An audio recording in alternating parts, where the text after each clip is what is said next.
After more than 20 years, the government's binning the national school qualification known as NCEA. But is it really introducing something entirely new, or just making a few revisions? It seems to me to be a bit of a step backwards.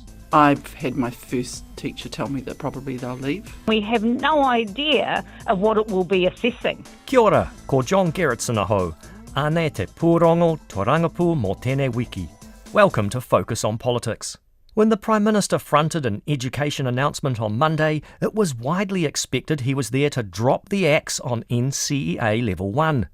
Many schools have already abandoned the first of the 3 NCEA certificates, deeming it unnecessary or lacking rigour. But what Christopher Luxon announced went much further than that. Today, the government is announcing that we are proposing to replace NCEA with a new national qualification that better ensures our young people are ready to take on the world. Mr Luxon said the shake-up was well overdue, describing NCEA as hard to understand and open to abuse, with students being allowed to mix and match credits from different subjects.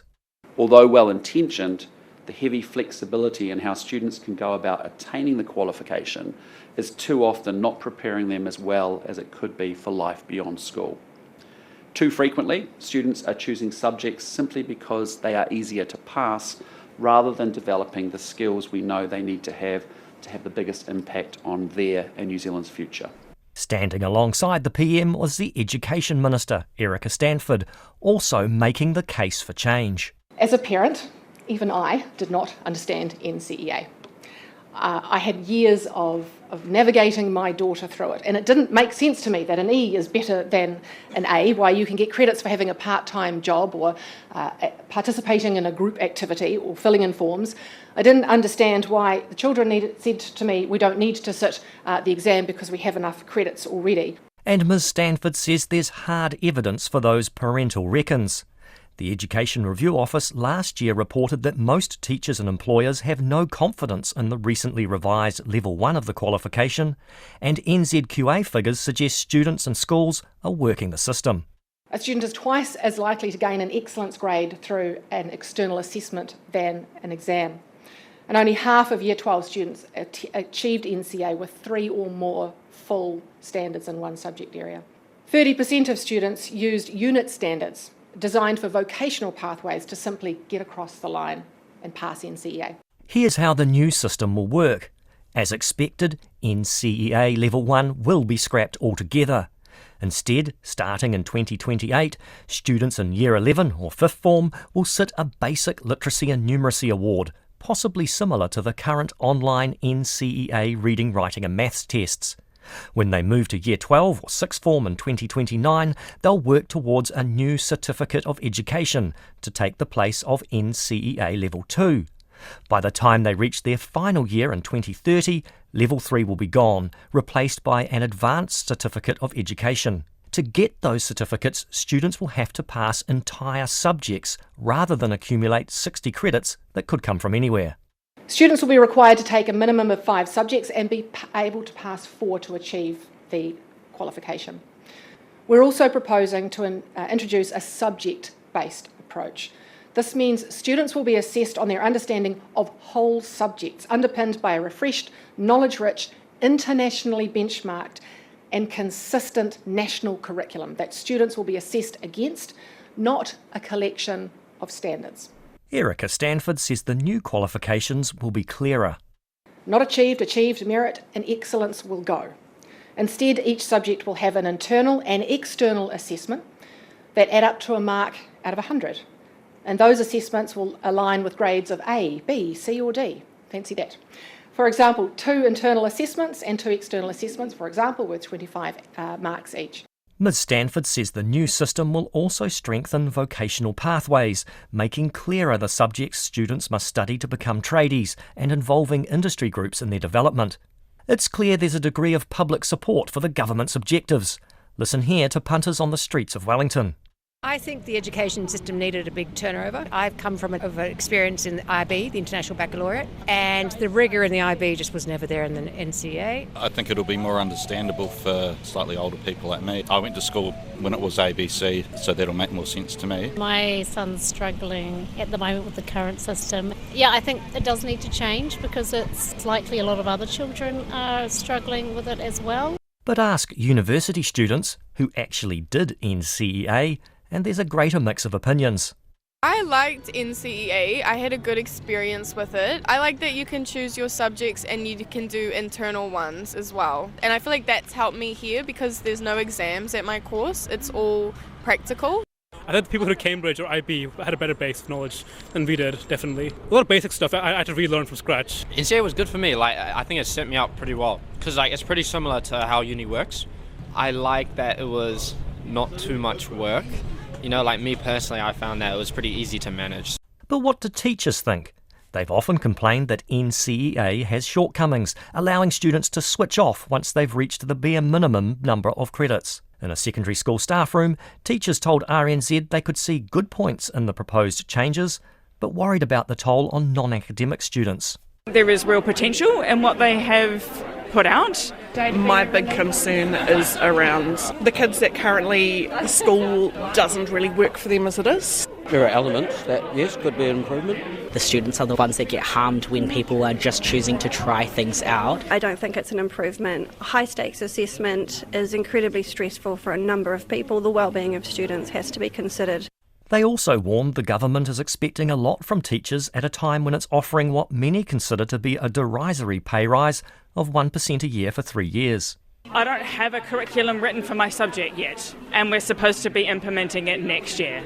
I think it's a massive change that I don't feel they have the mandate to actually go ahead and do. Teachers got a 1% pay offer from this government, and that is 4 to 5 years more of new and extra work, incredible amount of work, and those two don't marry up. The government has slowed its push to introduce new English and maths curriculums next year and other subjects in 2027, choosing instead to phase them in later for years 11 and above. But teachers say it's still a lot of work in a short time. Papakura High School principal Simon Craggs has been an outspoken critic of the NCEA literacy and numeracy tests that many students from poor communities are failing. He's hopeful the proposed new Foundation Award for Year 11s could be an improvement. The talk of a more foundational qualification that is grounded in the curriculum is welcome news to me. We haven't been doing level 1, so for us that's not a massive change. But I know that it will affect others of my colleagues who are very committed to having level 1 as a foundation qualification for their students. But he's worried the new certificates at years 12 and 13 will have less flexibility and too much focus on sticking within the boundaries of individual subjects. Having knowledge compartmentalised into certain subject areas seems like a step backwards. And I know that a lot of schools, and including ourselves, that are trying to do context-based learning for students in the senior school will be disappointed to see that it's been siloed back into subjects. Simon Craggs says if students from poor communities are worse off under the new qualification, the whole country will pay. Our communities are the future of this country. We know that by 2050, half of our country as population will be Māori and Pacifica. And if we design a qualification that excludes them from success in our society, then we're going to have a real problem in our hands. NCEA, for all its flaws, it has created a lot more opportunities for people from poorer communities to access qualifications that they wouldn't have had access to before. That's a view shared by Auckland University academic Aaron Wilson. There are big risks in introducing a change that is inevitably going to result in much larger numbers of kids not gaining qualifications than they do now, and the effects of that on individuals and on society as a whole. Associate Professor Wilson says the government's turning the clock back, and it will be a lot harder for some students to get academic qualifications. I think is going to potentially do a lot of societal harm, going back to the days where whole schools will have very few students gaining academic qualifications proportionately, or they'll be kind of pressured to become almost vocational schools. Kura kaupapa Māori have enjoyed high achievement rates under NCEA. Rawiri Wright from the movement's Runanganui is not convinced the changes will be good for kaupapa Māori schools. Why are you changing the game now? It seems to us, our kura kaupapa Māori kids and kaiako and kura, we got really familiar. We learnt how to play the NCEA game really well, and to the point where the ministry now has 15 years of data which shows that our kids have outperformed all other schooling options. He says it might be time for kura to go their own way.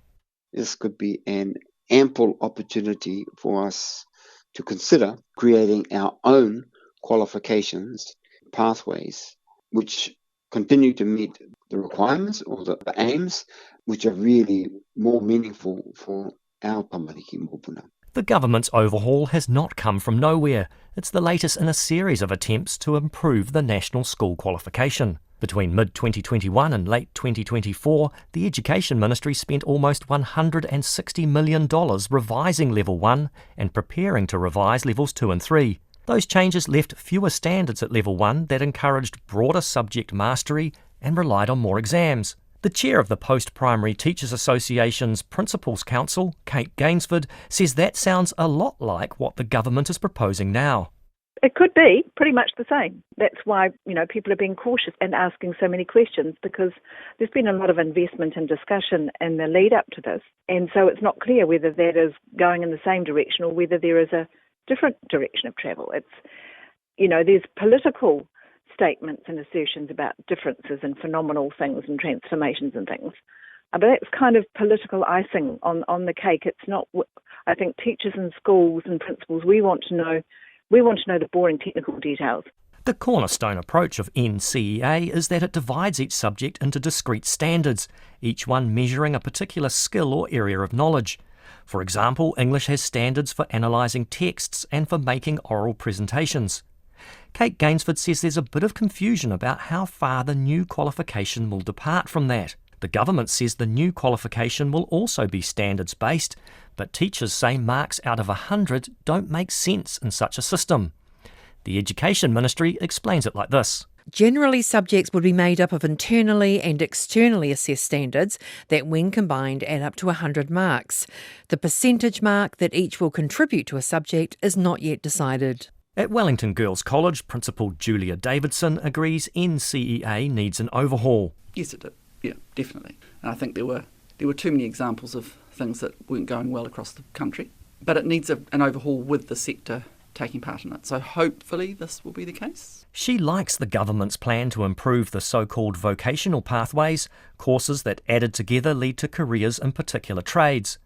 But she's not sure about marking students' work out of 100. It's going to be really interesting to see what they put into internal assessment, what they put into external assessment, how they balance it. I have some concerns about the marking by number thing. What's the difference between 54 and 58? I mean, what does it really tell you? But I think it's got some potential. Hopefully being able to incorporate the vocational pathways in quite a coherent way gives them a bit more status maybe. But the devil will be in the detail, and who knows what the consultations process will throw up. Julia Davidson warns that if the new qualification is a radical departure from NCEA, it will combine with the introduction of new curriculums to create a huge workload for teachers. Can it be done by 2028? I don't know. I've had my first teacher tell me that probably they'll leave. So, they've had enough.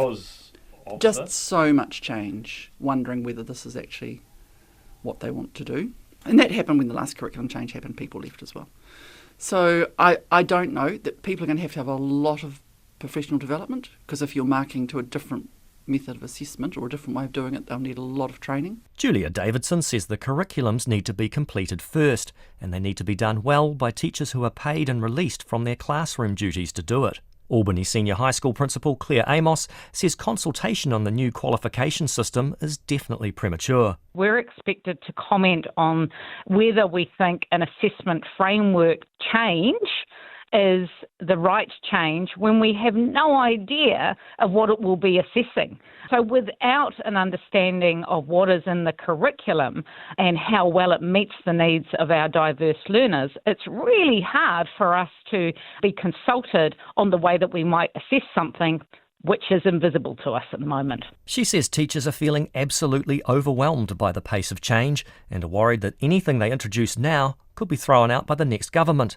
She says in the meantime, teenagers who will continue with NCEA, like those currently in Year 9, need to be reassured they're not doing a rubbish qualification. We've got these young people that are hearing how terrible NCEA is according to the current sort of spin and their current announcements, yet we've got to reassure those young people and their parents that actually NCEA is a great qualification and that we are in fact supporting them to get great outcomes in the next 3 years. Successive governments have stuck with NCEA since its introduction in 2002. It's been one of the rare areas of cross-party consensus in education. The question now is whether the proposed changes break that unspoken agreement and whether the opposition would undo them should it take power. The Labour Party leader Chris Hipkins says he's waiting to see the detail. The problems that the government have identified are ones that I agree with. They were also raised during the review that we did pre-COVID.